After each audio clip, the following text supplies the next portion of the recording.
July 13, 2024, marked a dark day in American history. A gunman opened fire at a Trump campaign rally in Butler, Pennsylvania, nearly altering the course of a nation. Former President Donald Trump narrowly escaped death, but the incident left 1 dead, 2 injured, and a country demanding answers. 1 year later, we're still uncovering the shocking failures that led to this moment. In this video, we'll piece together what happened, why it happened, and the lasting impact, using first-hand accounts, official reports, and expert insights. Let's dive in. It was a typical campaign rally until chaos erupted. Here's how it unfolded. Can you believe it's been 1 year since President Donald Trump was shot on stage at a campaign rally in Butler, Pennsylvania? Since then, we've heard about Secret Service failures, and Trump was elected for his 2nd term in the White House. Let's take a look at that fateful rally and everything that came after the attempted assassination. A political rally turned into a crime scene. This is a big crowd. This is a big, beautiful crowd. As the former president spoke to his supporters in Butler, Pennsylvania Saturday, gunshots ripped through the air. Donald Trump seen reaching for his ear before dropping to the ground. Secret Service immediately rushing the stage to surround him. Screams heard in the crowd. Go! After a few tense moments, the former president on his feet, blood spattered across his cheek and ear, Trump giving a fist bump as Secret Service whisked him away to the hospital. The Associated Press reporting the shooter is dead along with 1 rally attendee. In mere seconds, a vibrant rally turned into a scene of terror.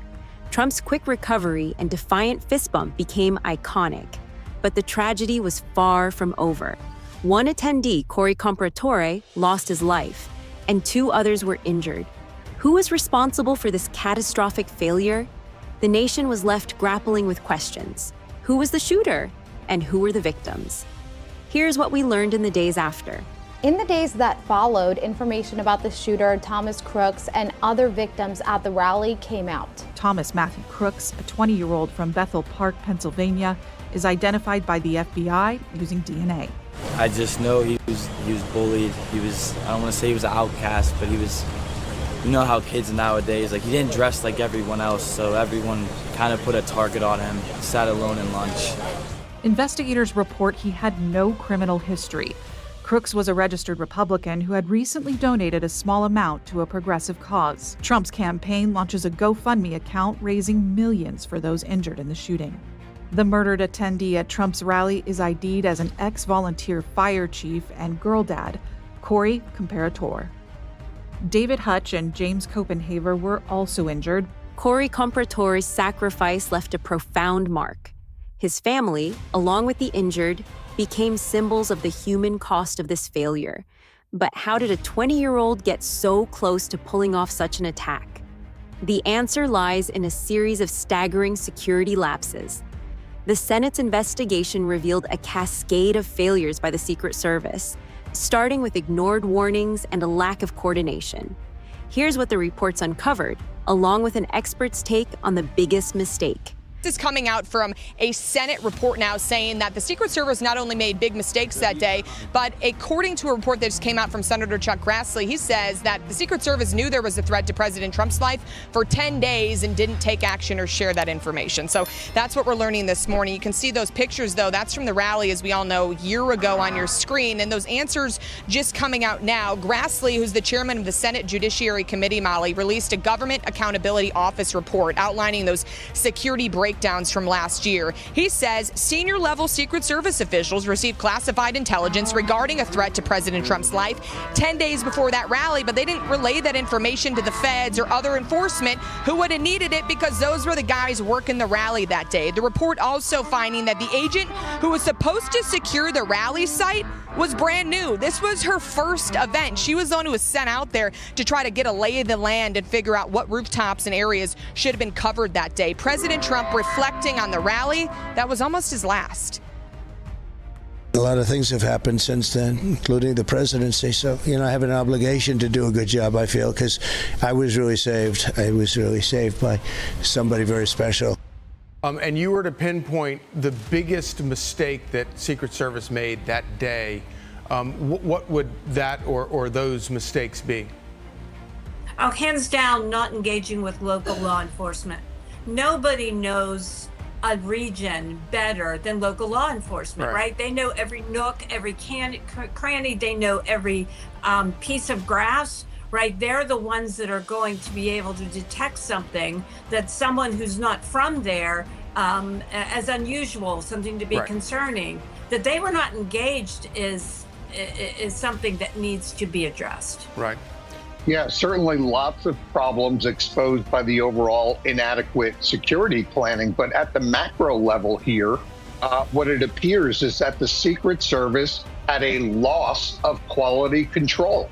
And this came in a lot of different forms. It came in the form of DEI hiring, buying into the Biden administration's initiative to lower standards to meet quotas, which is never a good thing. You had mass retirements and resignations, high turnover in the Secret Service. It's an extremely tough workload, so you had a burnout factor, and that burnout factor impacts things like training, which just was not occurring at the time. So what we had here was a perfect storm, or in other words, a ticking time bomb for something like this to happen. A known threat ignored for 10 days, no coordination with local police, and a breakdown in quality control. These failures left a rooftop unsecured, just 100 yards from Trump. But what happened to those responsible? The fallout was immediate. Secret Service Director Kimberly Cheadle resigned under pressure. Agents faced suspensions, and new leadership promised reforms. Here's how the agency responded. Cheadle ends up resigning after her disastrous congressional hearing just 10 days after the shooting. I'm glad she did the right thing. Look, our reaction, the immediate reaction to her resignation is that it is overdue. She should have done this at least a week ago. The second in command, Ronald Rowe, quickly appointed as acting director.